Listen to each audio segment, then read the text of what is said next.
ಧರ್ಮಸ್ಥಳ ಕುರಿತ ಆರೋಪಗಳ ತನಿಖೆಗೆ ಸರ್ಕಾರ ಎಸ್ಐಟಿ ರಚನೆ ಮಾಡಿದೆ. ರಾಜ್ಯ ಸರ್ಕಾರದ ನಡೆಯನ್ನ ನಟಿ ರಮ್ಯಾ ಸ್ವಾಗತಿಸಿದ್ದಾರೆ. ಈ ತಂಡದಲ್ಲಿರೋ ಎಲ್ಲರೂ ದಕ್ಷ ಅಧಿಕಾರಿಗಳಾಗಿದ್ದಾರೆ. ಅವರೆಲ್ಲರಿಗೂ ತನಿಖೆ ಮಾಡೋದಕ್ಕೆ ಫ್ರೀ ಹ್ಯಾಂಡ್ ನೀಡಲಾಗುತ್ತೆ ಅನ್ನೋ ನಂಬಿಕೆ ನನಗಿದೆ ಅಂತ ಸೋಷಿಯಲ್ ಮೀಡಿಯಾದಲ್ಲಿ ನಟಿ ರಮ್ಯಾ ಪೋಸ್ಟ್ ಮಾಡಿ ಎಸ್ಐಟಿ ರಚನೆ ಮಾಡಿದ್ದನ್ನ ಸ್ವಾಗತಿಸಿದ್ದಾರೆ. ಕಲಬುರಗಿ ವಿವಿ ಠಾಣೆ ಪೊಲೀಸರು ಓರ್ವ ಅಂತಾರಾಜ್ಯ ಮನೆಗಳ್ಳನನ್ನ ಬಂಧಿಸಿದ್ದಾರೆ. ಬಂಧಿತನಿಂದ 11 ಲಕ್ಷ ರೂಪಾಯಿ ಮೌಲ್ಯದ ಚಿನ್ನಾಭರಣ ಜಪ್ತಿ ಮಾಡಿದ್ದಾರೆ. ಹೈದರಾಬಾದ್ ಮೂಲದ ಸೈಯದ್ ಹಮೀದ್ ಬಂಧಿತ ಆರೋಪಿ. ಈತ ಕಲಬುರಗಿ ನಗರದ ಹೊರವಲಯದಲ್ಲಿನ ಮನೆಗಳನ್ನೇ ಟಾರ್ಗೆಟ್ ಮಾಡ್ತಾ ಹಗಲಲ್ಲೇ ಏಕಾಂಗಿಯಾಗಿ ಕಳ್ಳತನ ಮಾಡ್ತಾ ಇದ್ದ. ಸದ್ಯ ಆರೋಪಿಯನ್ನ ಬಂಧಿಸಲಾಗಿದೆ. ದಾಂಡೇಲಿಯಿಂದ ಹಳಿಯಾಳದತ್ತ ಸಾಗೋ ರಸ್ತೆಯಲ್ಲಿ ನೂರಾರು ಗುಂಡಿಗಳು ಬಿದ್ದಿದ್ದು ವಾಹನ ಸವಾರರು ಜೀವ ಕೈಯಲ್ಲಿ ಹಿಡಿದು ಪ್ರಯಾಣಿಸುವಂತಾಗಿದೆ. ಮಳೆ ಬಂದ್ರೆ ರಸ್ತೆ ಯಾವುದು ಗುಂಡಿ ಯಾವುದು ಅಂತಲೂ ಗೊತ್ತಾಗದೆ ಹಲವು ಅಪಘಾತಗಳು ನಡೀತಾ ಇದೆ. ಸುಮಾರು 4-5 ಕಿಲೋಮೀಟರ್ ರಸ್ತೆಯನ್ನ ಕ್ರಮಿಸೋದಕ್ಕೆ ವಾಹನ ಸವಾರರು ಪರದಾಡಬೇಕು. ಪ್ರತಿ ವರ್ಷ ಮಳೆಗಾಲದಲ್ಲಿ ಜನರು ಈ ನರಕ ಅನುಭವಿಸಬೇಕಾಗಿದ್ದು ಮಳೆ ಕಡಿಮೆ ಆದಂತೆ ಹೆಸರಿಗಷ್ಟೇ ಡಾಂಬರ್ ಪ್ಯಾಚ್ ಹಾಕಲಾಗುತ್ತೆ. ಮತ್ತೊಂದೆಡೆ ರಸ್ತೆಯಲ್ಲಿ ವಿವಿಧ ಕಾಮಗಾರಿಗಳಿಗಾಗಿ ರಸ್ತೆ ಅಗೆದು ಹಾಕಿದ್ದಾರೆ. ಪ್ರಯಾಣಿಕರಿಗೆ ಮತ್ತೊಂದಷ್ಟು ಸಮಸ್ಯೆ ಇದರಿಂದ ಎದುರಾಗಿದೆ. ಜನಪ್ರತಿನಿಧಿಗಳು ಹಾಗೂ ಸಂಬಂಧಪಟ್ಟ ಇಲಾಖೆ ಈ ಬಗ್ಗೆ ಗಮನ ಹರಿಸಿ ರಸ್ತೆ ಸರಿಪಡಿಸಬೇಕು ಅಂತ ಸ್ಥಳೀಯರು ಆಗ್ರಹಿಸಿದ್ದಾರೆ. ರಕ್ತದಾನ ಮಾಡಿ ಉಚಿತವಾಗಿ ಹೆಲ್ಮೆಟ್ ಪಡ್ಕೊಂಡು ಹೋಗಿ ಹೀಗೊಂದು ಆಫರ್ ನೀಡೋ ಮೂಲಕ ರಕ್ತದಾನಕ್ಕೆ ಪ್ರೇರಣೆ ನೀಡೋ ಕೆಲಸ ಮಾಡಲಾಗ್ತಾ ಇದೆ. ಬಳ್ಳಾರಿಯ ರಾಮರಾಜು ಫೌಂಡೇಶನ್ ವತಿಯಿಂದ 3ನೇ ಬಾರಿ ರಕ್ತದಾನ ಶಿಬಿರ ಹಮ್ಮಿಕೊಳ್ಳಲಾಗಿದೆ. ಮಾಜಿ ಸಚಿವ ನಾಗೇಂದ್ರ ಅವರು ರಕ್ತದಾನ ಶಿಬಿರಕ್ಕೆ ಚಾಲನೆ ನೀಡಿದರು. ರಕ್ತದಾನ ಮಹಾದಾನ ಅನ್ನೋ ಮಾತಿನಂತೆ ಪ್ರತಿಯೊಬ್ಬರು ರಕ್ತದಾನ ಮಾಡಿದ್ರೆ ಮತ್ತೊಬ್ಬರ ಜೀವ ಉಳಿಸೋ ಸತ್ಕಾರ್ಯವಾಗುತ್ತೆ. ಇದರ ಜೊತೆಗೆ ರಕ್ತ ನೀಡಿದ ವ್ಯಕ್ತಿಗಳು ಕೂಡ ಆರೋಗ್ಯವಾಗಿರ್ತಾರೆ.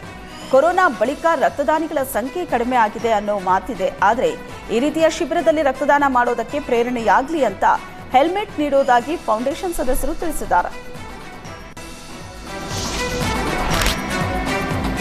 ಇನ್ಮುಂದೆ ಕಸ ಸಂಗ್ರಹಿಸೋ ಸಿಬ್ಬಂದಿ ಜೊತೆ ಸಮುದಾಯ ನಿರ್ವಾಹಕರು ನಿಮ್ಮ ಮನೆಗೆ ಬಂದು ಕಸ ಹೇಗೆ ವಿಲೇವಾರಿ ಮಾಡಬೇಕು ಅಂತ ಪಾಠ ಹೇಳಿದ್ದಾರೆ.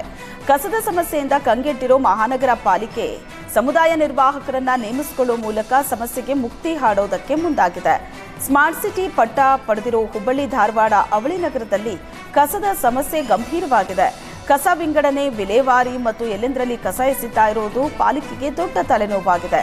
ಕಸ ಕಂಡಲ್ಲಿ ಫೋಟೋ ಕಳಿಸಿ ಅಭಿಯಾನ ಶುರು ಮಾಡಿ 391 ಬ್ಲಾಕ್ ಸ್ಪಾಟ್ಗಳನ್ನು ತೆರವುಗೊಳಿಸಲಾಗಿದೆ.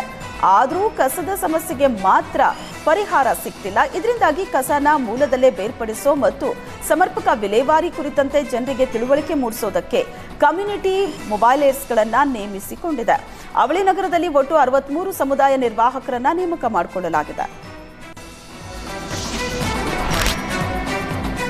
ಬೂದಿಹಾಳ ಪೀರಾಪುರ ಏತ ನೀರಾವರಿ ಯೋಜನೆ ಪೂರ್ಣಗೊಳಿಸುವುದಕ್ಕೆ ಒತ್ತಾಯಿಸಿ ತಾಳಿಕೋಟೆ ತಾಲೂಕಿನ ಕೊಡಗಾನೂರು ಗ್ರಾಮದ ಬಳಿ ರೈತರು ಹೋರಾಟ ಮಾಡುತ್ತಿದ್ದಾರೆ. ಕಳೆದ 9 ದಿನಗಳಿಂದ ರೈತರು ಅನಿರ್ದಿಷ್ಟಾವಧಿ ಹೋರಾಟ ನಡೆಸುತ್ತಿದ್ದಾರೆ. ಹೀಗಾಗಿ ಧರಣಿ ಸ್ಥಳಕ್ಕೆ ಜಿಲ್ಲಾ ಉಸ್ತುವಾರಿ ಸಚಿವ ಎಂಬಿ ಪಾಟೀಲ್ ಭೇಟಿ ನೀಡಿದರು. ಈ ವೇಳೆ ರೈತರು ಸಚಿವರ ಮುಂದೆ ತಮ್ಮ ಬೇಡಿಕೆ ಹಾಗೂ ಅಹವಾಲುಗಳನ್ನು ಹೇಳಿಕೊಂಡರು.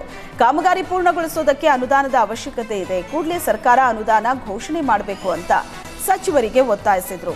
ಈ ವೇಳೆ ಸಚಿವ ಎಂಬಿ ಪಾಟೀಲ್ ಮಾತನಾಡಿ, ಬೂದಿಹಾಳ ಪೀರಾಪುರ ಯೋಜನೆ 2015-14ರ ಕಾಂಗ್ರೆಸ್ ಸರ್ಕಾರದ ಬಜೆಟ್ನಲ್ಲಿ ಘೋಷಣೆಯಾಗಿತ್ತು. ಮುಂದಿನ 6 ತಿಂಗಳಲ್ಲಿ ಎಲ್ಲಾ ಕಾಮಗಾರಿ ಪ್ರಕ್ರಿಯೆ ಮುಕ್ತಾಯ ಮಾಡೋ ಭರವಸೆಯನ್ನ ನೀಡಿದರು.